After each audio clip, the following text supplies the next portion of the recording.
from the Bronx, named Khalif Browder, was accused of stealing a backpack. There was no evidence, but he was charged with robbery and sent to Rikers Island.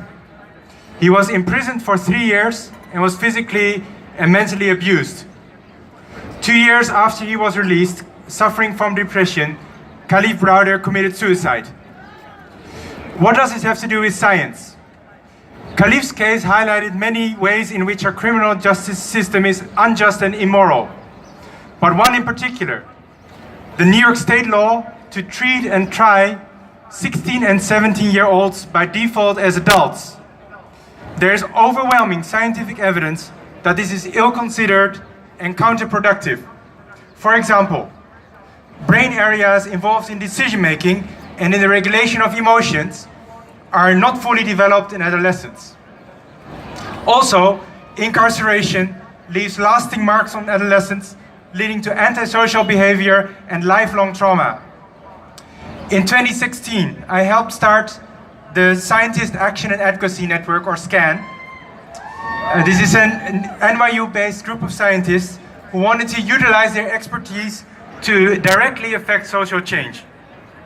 In our first project, we asked how evidence from neuroscience and psychology could be used to support the cause of raising the age of criminal responsibility from 16 to 18. So we first connected to the non-profit organizations that have been fighting for that cause for years and years, including the Children's Defense Fund and the Citizens Committee for Children.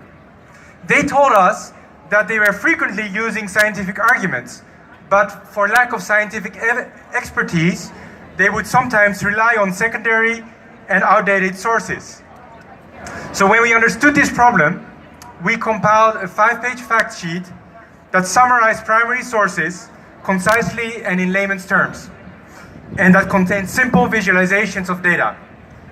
Our partners then used this brief as one of their tools to persuade state legislators. In April 2017, Governor Cuomo signed the bill to raise the age. SCAN cannot take credit for this success, but our nonprofit partners told us that having scientific backing made their arguments to legislators and to the public more convincing and more confident. SCAN has since followed the same model for a range of other justice reform and environmental causes. Partnering with advocacy groups is an empowering approach for ordinary scientists to work towards evidence-based social change. When I call my representative to support a bill, I feel I'm doing something useful, but nothing that makes use of my unique skills as a scientist. So SCAN shows that trained scientists actually have skills that advocacy groups often lack. Scientists know how to read and summarize scientific papers. Scientists spend a lot of time thinking about how to effectively visualize data. Advocacy groups can directly benefit from those skills.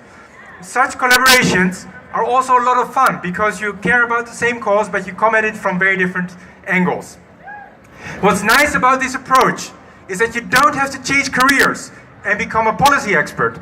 You don't even have to specialize in a particular area of research. You certainly don't need to be a prominent scientist. Some of our members